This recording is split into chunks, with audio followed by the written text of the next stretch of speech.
दर्शकों जरा सोचिए, आज बात उस लापरवाही की जिसने सैकड़ों मासूम जिंदगियों की जान को सीधे दुश्मन के रहमो करम पर छोड़ दिया था। जरा सोचिए, आप दिल्ली से अमृतसर के लिए उड़ान भरते हैं, लेकिन आपका पायलट आपको पाकिस्तान की सरहद के भीतर ले जाता है। जी हां, एयर इंडिया की फ्लाइट के साथ 22 जून को यही खौफनाक मंजर हुआ। लैंडिंग के वक्त विमान कुछ समय के लिए पाकिस्तानी एयर स्पेस में दाखिल हो गया था। इतिहास गवाह है कि पाकिस्तान ने हमेशा भारत के खिलाफ साजिशें रची। ऐसे में हमारे नागरिकों की सुरक्षा को इस तरह दांव पर कैसे लगाया जा सकता है? जिसके बाद उठ रहे हैं सवाल कि जिस पाकिस्तान ने अप्रैल 2025 से भारतीय एयरलाइंस के लिए अपना एयर स्पेस बंद कर रखा है, जिस पाकिस्तान के साथ रिश्ते पहले से तनावपूर्ण हैं, उसी पाकिस्तान की जमीन पर एक भारतीय यात्री विमान उतरता तो क्या उसे सिर्फ तकनीकी घटना माना जाता या फिर इसे कूटनीतिक और सुरक्षा संकट में बदल दिया जाता? क्या यात्रियों से पूछताछ होती? क्या विमान को घंटों रोका जाता? क्या चालक दल को हिरासत जैसी स्थिति का सामना करना पड़ता? जी हां, यही सवाल बहुत अहम है। क्या भारत और पाकिस्तान के बीच एक नया विवाद खड़ा हो जाता? और सबसे बड़ा सवाल, क्या पाकिस्तान इस घटना का इस्तेमाल दुनिया के सामने अपने राजनीतिक नैरेटिव को मजबूत करने के लिए करता? दर्शकों, इस मुद्दे को लेकर चर्चा करेंगे। कुछ खास मेहमान हमारे साथ जुड़ेंगे, लेकिन उससे पहले कुछ अहम सवाल है, कुछ कंटेंट है, कुछ ग्राफिक्स हैं, जिसके जरिए मैं आपको पूरी डिटेल समझाऊंगा। सबसे पहले सवाल नंबर 1 आपकी स्क्रीन पर आने जा रहा है। हवाई गलती क्या बड़ा खतरा? इंडियन न्यूज के सवाल। बॉर्डर रूट पर उड़ान वाले पायलट्स की विशेष ट्रेनिंग क्या होनी चाहिए? या ट्रेनिंग थी या लापरवाही बरती गई? सवाल नंबर 2 आपकी स्क्रीन पर। एटीसी यानी एयर ट्रैफिक कंट्रोल के रडार सिस्टम को और ज्यादा अपग्रेड किया जाएगा या फिर ये लापरवाही की वजह से हुआ? क्योंकि एटीसी के जो रडार्स हैं वो बहुत अपग्रेडेड हैं, बहुत मॉडर्न है।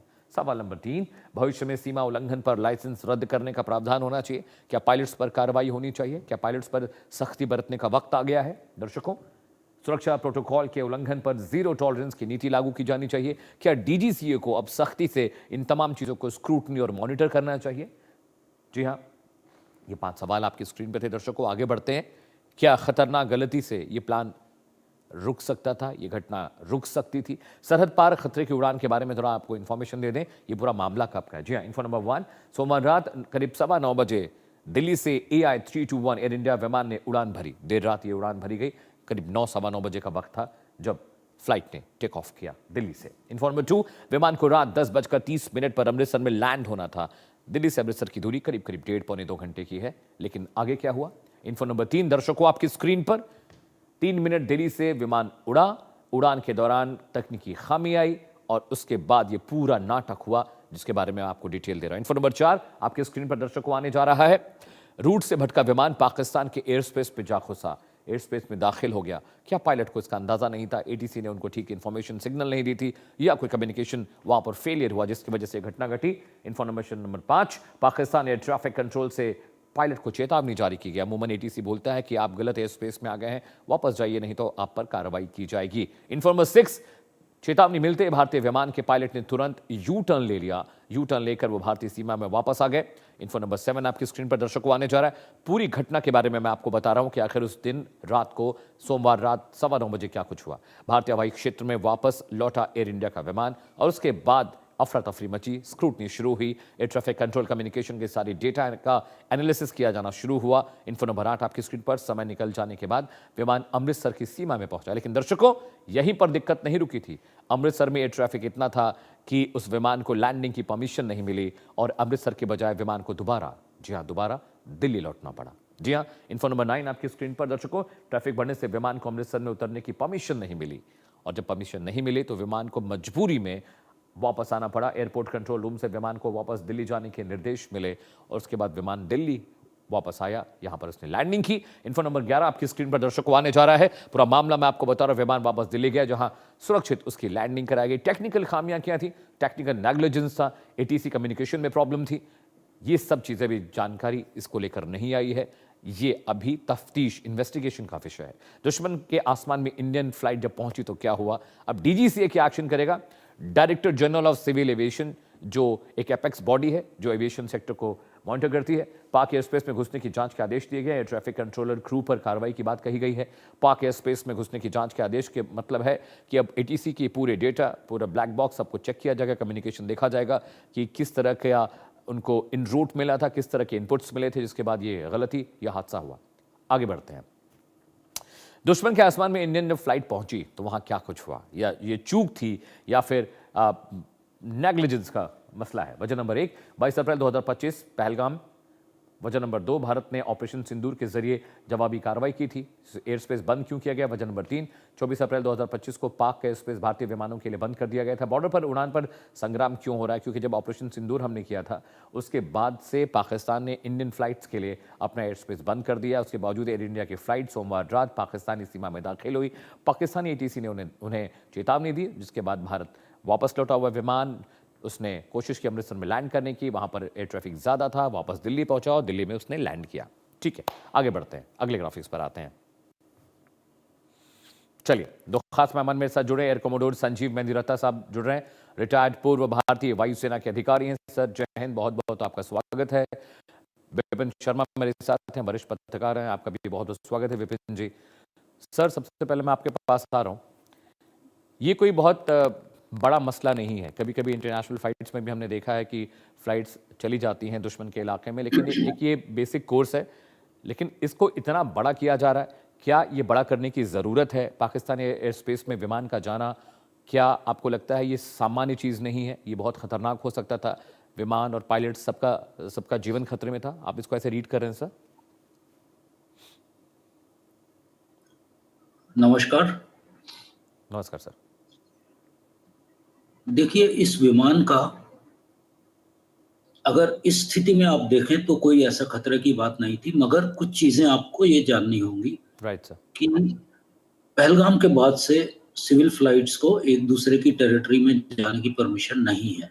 अदरवाइज नॉर्मल सर्कमस्टांसेस में इंटरनेशनल सिविल रूल्स के हिसाब से अगर मान लीजिए हमें दिल्ली से काबुल जाना है तो हम पाकिस्तान के ऊपर से उड़कर जाएंगे। सिविल फ्लाइट्स की बात कर रहे हैं हम। Right sir. मगर क्योंकि वो सब परमिशंस पिछले साल 2025 में विड्रॉ कर ली गई थी, तो इसका मतलब यह है कि स्थिति सामान्य नहीं है। और जब स्थिति सामान्य नहीं होती तो छोटी गलती भी बहुत बड़ी मानी जाती है और उसके रिपरकशंस भी बहुत बड़े हो सकते हैं। Right sir. अब हम इस स्थिति पर आते हैं कि हुआ क्या और क्या क्या हो सकता था और कितना सीरियस ये रहा। जहाँ तक पायलट्स की बात है, पायलट्स की ट्रेनिंग तो कमर्शियल लाइसेंस से पहले ही ये सब चीजें बहुत क्लियरली उन्हें सिखाई जाती हैं, तो उस तरह की गलती करने का स्कोप नहीं रहता है। मगर किसी कारणों से ये गलती होती है तो वो सीरियस तब हो जाती है अगर एयरक्राफ्ट कांटेक्ट में ना हो। इस केस में अगर हम देखें तो एयरक्राफ्ट अमृतसर के कांटेक्ट में था। अमृतसर और लाहौर दोनों आपस में कांटेक्ट में रहते हैं। सिविल एविएशन में आपको परमिशन नहीं है और उसमें एयर डिफेंस का भी रोल रहता है।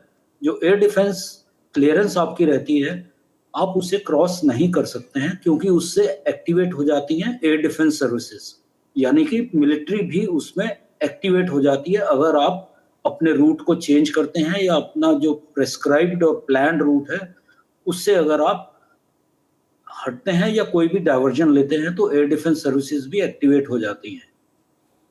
अब आप इस फ्लाइट का देखेंगे कि इस फ्लाइट में दो चीजें हुई। एक तो ये इंसिडेंट जब हुआ, क्या इंसिडेंट हुआ हम अभी बात करेंगे, ये रिपोर्ट नहीं किया गया, यानी कि पायलट और एयर ट्रैफिक कंट्रोल दोनों ने इसे बहुत छोटा मानकर या ऐसी कोशिश की कि इसे हम रिपोर्ट इमीडिएटली नहीं करेंगे और वो रिपोर्ट नहीं हुआ।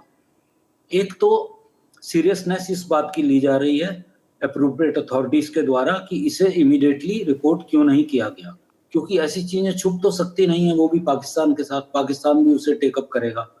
हालांकि लाहौर भी हमारे बॉर्डर से करीब 15-20 किलोमीटर ही दूर है और अमृतसर एयरपोर्ट भी नियरेस्ट अगर आप देखें बॉर्डर पर तो 23 किलोमीटर ही दूर है।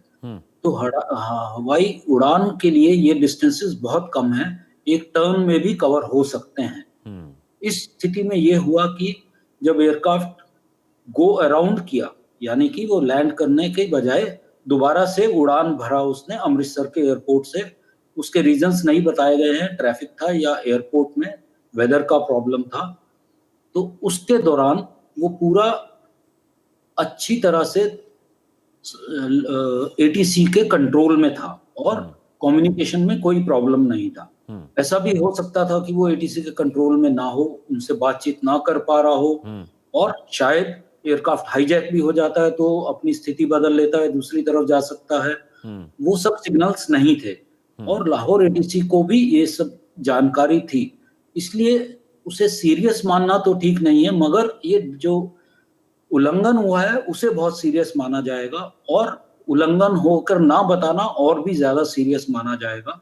पायलट को ड्यूटी से हटा दिया गया इमीडिएटली, ये सब जानने के बाद, और उसी तरह से एयर ट्रैफिक कंट्रोल के जो रिस्पॉन्सिबल व्यक्ति थे उन्हें भी इमीडिएट ड्यूटी से हटा दिया गया, क्योंकि जब तक ये पूरी इंक्वायरी होगी और क्या हुआ और क्या किस तरह से हुआ, क्या कारण था कि इस तरह की स्थिति आई, क्या वेदर वहाँ खराब था, और अगर था तो उन्होंने दूसरे कंट्री से परमिशन क्यों नहीं मांगी, ऐसे में परमिशन भी मिल जाती है। ऐसे में पहले भी ऐसे इंसिडेंट हो चुके हैं पाकिस्तान द्वारा भी और इंडिया के द्वारा भी, लेकिन जब हालात नॉर्मल होते हैं तो ये स्थिति बहुत नॉर्मल मानी जाती है, मगर अगर हालात खराब होते हैं, जो कि अभी बिल्कुल नाजुक हालात नहीं थे, अभी सिर्फ एक दूसरे को परमिशन नहीं थी। मान लीजिए वॉर का समय होता तो यही स्थिति, यही इंसिडेंट एक बहुत फेटल इंसिडेंट भी हो सकता था, क्योंकि एयर डिफेंस एक्टिवेट हो जाता। हालांकि सिविल फ्लाइट्स का ध्यान रखा जाता है और कोशिश की जाती है कि उन्हें पॉजिटिवली आइडेंटिफाई कर लिया जाए, मगर आइडेंटिफाई करने के बाद भी अगर वॉर की स्थिति है तो इसे फेटल भी माना जा सकता है, इस तरह की मिस्टेक को। मगर ऐसी स्थिति नहीं थी तो हमें उस तरह की बात नहीं सोचनी चाहिए। हाँ, ये एक गलती है जो कि आमतौर पर नहीं होती है और बहुत कम होती है, लेकिन इसके उदाहरण पहले भी रह चुके हैं। कई बार तो अगर ऐसी गलती होने लगे तो आप परमिशन मांग लेते हो और आपको परमिशन भी मिल जाती है। लेकिन कई बार अगर स्थिति बिल्कुल नॉर्मल ना हो तो आपको परमिशन नहीं भी दी जा सकती है, बेशक वेदर खराब भी हो तो भी। ऑलराइट सर, तो इसलिए हम और आगे बढ़ेंगे बाद में। जी, all right sir, please stay with me. Vipin ji भी मेरे साथ हैं। विपिन सर, अब ये जिम्मेदारी डीजीसीए की है, जैसा कि संजीव सर बता रहे हैं कि अमित ये बहुत क्रूशियल नहीं था, लेकिन ये बहुत क्रूशियल हो सकता था, बहुत फैटल हो सकता था। वॉर सिचुएशन अगर होती तो सिविल फ्लाइट्स पर भी हमले की बहुत सारी घटनाएं हमने सुनी हैं हिस्ट्री में। अब यहाँ से सरकार की बड़ी जिम्मेदारी होगी विपिन जी की डीजीसीए इस पूरे मामले को स्क्रूटनी करे, इस पूरे मामले पर जांच बिठाई जाए, ताकि दोबारा ये गलती ना हो, कम से कम क्रूशियल मोमेंट्स में तो नहीं होनी चाहिए। Absolutely, Amit ji, and I can't agree more with Sanjeev ji, because what he has stated is they are the facts. कि यहाँ पर आप इसको हल्के में महज ये बोलकर कि कोई टेक्निकल एविएशन मैटर है, कोई स्नैग हुआ है, तो ये बातें ऐसी नहीं होती, और यहाँ पर इसको गंभीरता से ही लेना चाहिए।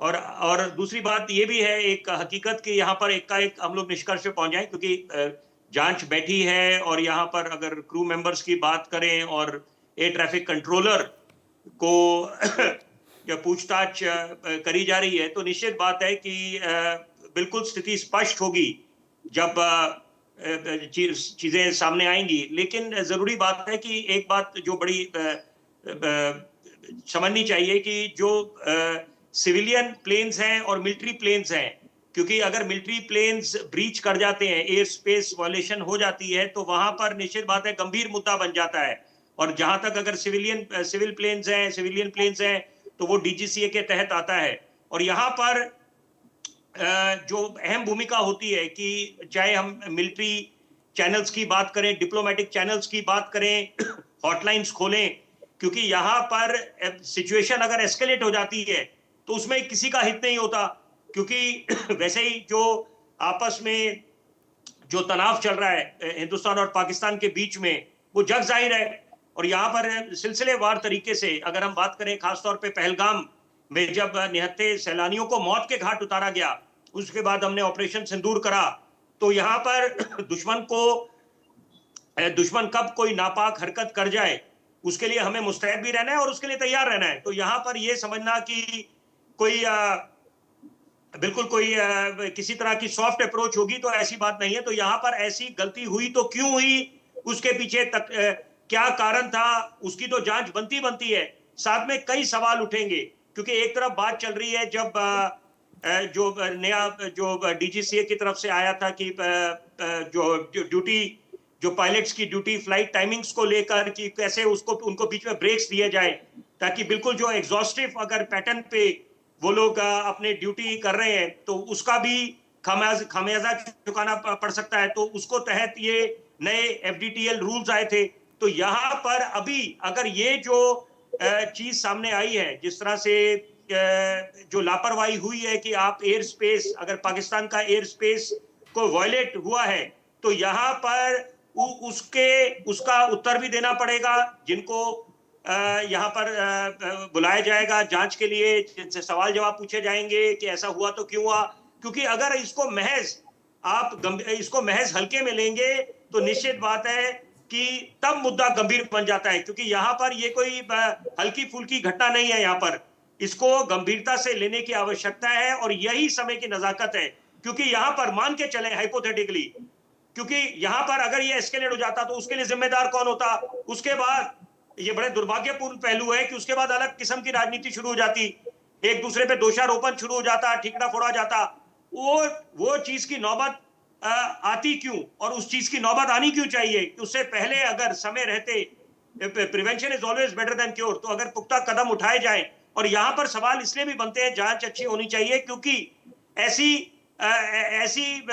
चीजें दोबारा ना हो। क्योंकि यहाँ पर ये अगर गंभीरता से नहीं लिया गया तो निश्चित बात है कि अच्छी मिसाल कायम नहीं होगी। ऑलराइट, संजीव सर मैं आपके पास आ रहा हूँ। यहाँ पर जो सिचुएशंस होती हैं, अगर सिर्फ पाकिस्तान, जैसे कि पाकिस्तान ने चेतावनी दी 12 जून को भी एक पाकिस्तानी जो पैसेंजर फ्लाइट थी, सिविलियन फ्लाइट, वो भी भारत की सीमा में आ गई थी। तो सेम कोर्स हुआ कि भारत ने भी उनको चेतावनी दी कि भाई आप गलत, आप एयर स्पेस में आ गए, वो वापस चले गए। लेकिन पाकिस्तान जैसा मुल्क है सर, उस पर भरोसा नहीं किया जा सकता। आपको याद होगा सर, ऑपरेशन सिंदूर के दौरान पाकिस्तान ने अपने सिविलियन प्लेन को एक शेड की तरह इस्तेमाल किया था। आपको शायद याद हो ये घटना कि उन्होंने अपने बहुत सारे सिविलियन फ्लाइट्स को टेक ऑफ कराया था ताकि हम उन पर हमला न कर पाएं बीच में। अगर सर पाकिस्तान की तरफ से कोई गलती हो गई होती तो इसका रिटेलिएशन किस तरह से आप देखते हैं भारत की ओर से? जी हाँ, पाकिस्तान के मॉरल स्टैंडर्ड्स तो पूरी दुनिया को मालूम है और इस तरह की हरकत वो कर सकते हैं और हमें उससे सतर्क भी रहना है। मगर जो ICAO international civil aviation organisation है, वो भी इस पर पूरा कंट्रोल, नियंत्रण रखती है। और अगर पाकिस्तान इसे गलत तरीके से कुछ करना चाहे या इसे फ्लेयर अप करना चाहे तो उसमें बहुत क्लियरली ये आ जाएगा कि इसमें इतनी बड़ी गलती नहीं थी। हालांकि हालात अभी नॉर्मल ही हैं, हालांकि एक दूसरे की फ्लाइट्स को अलाउड नहीं है सिविल फ्लाइट्स को जाना, मगर हालात फिर भी नॉर्मल ही हैं। और इस नॉर्मल हालात में इसे उससे ज्यादा हवा नहीं देनी चाहिए। मगर हमारे पायलट्स को और हमारे जितनी भी एविएशन है वो इस तरह की गलती नहीं कर सकते हैं और होती भी नहीं है। ये वंस इन अ वाइल वाली मिस्टेक है, जो कि उसमें जब आप देखेंगे कि ग्राउंड कंट्रोल और पायलट दोनों की गलती उसमें क्लियरली नजर आएगी आफ्टर यू वर्कआउट कि क्या क्या वहां हुआ और किस कारण से इस तरह की स्थिति को हमने पैदा होने दिया। क्योंकि ये एक दिन की बात नहीं है, ये तो सुबह से शाम तक रोज लाहौर और पाकिस्तान के लाहौर और इंडिया के अमृतसर में ये सिचुएशन 24 घंटे चलती हैं। तो इसमें गलती होने की गुंजाइश नहीं रहती है।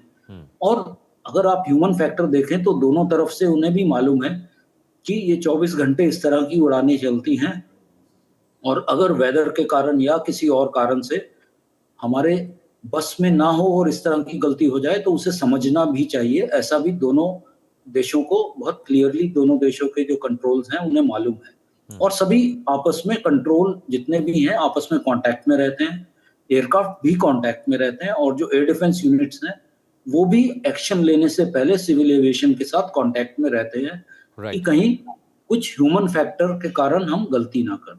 सर क्या हुआ होगा आपके हिसाब से सर? एक हाइपोथेटिकल सिचुएशन है, आई नो इट, क्या हो सकता है, ये गलती कैसे हुई होगी, क्या हुआ होगा? ये बहुत जल्दी आपको मालूम पड़ जाएगा, लेकिन अगर हम अभी देखें तो इसमें क्लियरली ये बताया जा रहा है कि एयरक्राफ्ट लैंड करने से पहले उसे गो अराउंड कर दिया गया, यानी उसे लैंड करना परमिट नहीं करके उसे दोबारा से उड़ान भरने के लिए बोला गया। उसका कारण अभी भी नहीं बताया गया है। और उसके बाद अगर आप लेफ्ट टर्न करते हैं, अगर आप मान लीजिए नॉर्दर्न डायरेक्शन में जा रहे हैं और लेफ्ट टर्न करते हैं तो आप पाकिस्तान की तरफ चलना शुरू हो गए। और उसमें अगर बीच में आपको, आजकल वेदर की भी सिचुएशन ठीक नहीं है, वेदर हालांकि मॉनसून पूरा वहां तक नहीं पहुंचा है मगर क्लाउडिंग रहती है नॉर्दर्न वेस्टर्न डिस्टर्बेंस के कारण, तो ऐसा पॉसिबल है कि बीच में कुछ वेदर को अवॉइड करने के लिए लोअर लेवल पर, ताकि टर्बुलेंस ना हो और यात्रियों को असुविधा ना हो, उसके कारण से आप थोड़ा सा आगे या पीछे जा सकते हैं और उसे बता भी सकते हैं और दूसरे कंट्री को भी ये बता सकते हैं और वो जनरली परमिट भी कर देते हैं। मगर ऐसा कुछ भी नहीं था, ऐसी कोई बात अभी तक क्लियरली सामने नहीं आई है, शायद इंक्वायरी के बाद आए, कि किसी कारण से उन्होंने एक टर्न को लंबा ले लिया, क्योंकि उन्हें कोई स्थिति ऐसी थी कि उन्हें लगा कि वो अभी भी टच नहीं करेंगे पाकिस्तान राइट। की टेरिटरी, लेकिन उन्होंने टच कर दी, ये फैक्ट है। हम्म। और उसके बाद जैसे ही उन्हें बताया गया, एकदम से उन्होंने करेक्टिव एक्शन भी ले लिया। तो फिलहाल इतनी स्थिति क्लियर है। उसके बाद अगर कुछ और इंक्वायरी में निकलता है तो उसके बारे में हमें अभी से हाइपोथेटिकली भी कहना ठीक नहीं है। संजीव सर, क्या ये सिचुएशन होंगी कि जो पायलट्स थे, जो क्रू था, उनके licence, first captain, second captain के लाइसेंस रद्द कर दिए जाएं, दोबारा उनको फ्लाई न करने दिया जाए? क्या ये एक्सट्रीम एक्शन हो सकता है पायलट्स के खिलाफ?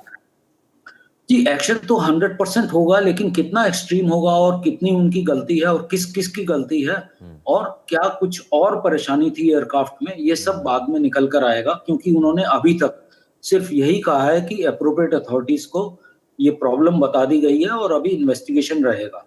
अगर गलती बहुत ज्यादा गलत बड़े माने पर आती है तो उसमें स्ट्रिक्ट एक्शन भी हो सकता है, और अगर गलती इस तरह से आती है कि ह्यूमन फैक्टर है और इस तरह से हो सकता है, तो उसी से एप्रोप्रिएट तरीके से ही उन्हें पनिश भी किया जाएगा, जिसमें आप कुछ समय के लिए बार भी कर सकते हैं, कुछ ट्रेनिंग्स भी और बढ़ा सकते हैं, इस तरह की चीजें रहती हैं।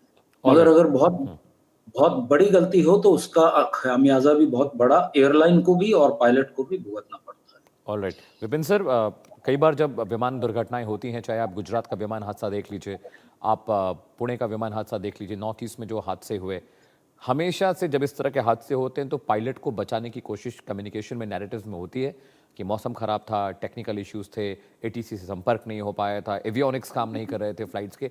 हमेशा इस तरह की बातें, जितनी खबरें मैंने पढ़ी, हमेशा से पायलट के पक्ष पर ही लोग बात करते हैं। लेकिन क्या ऐसा नहीं हो सकता कि पायलट ने लापरवाही की हो?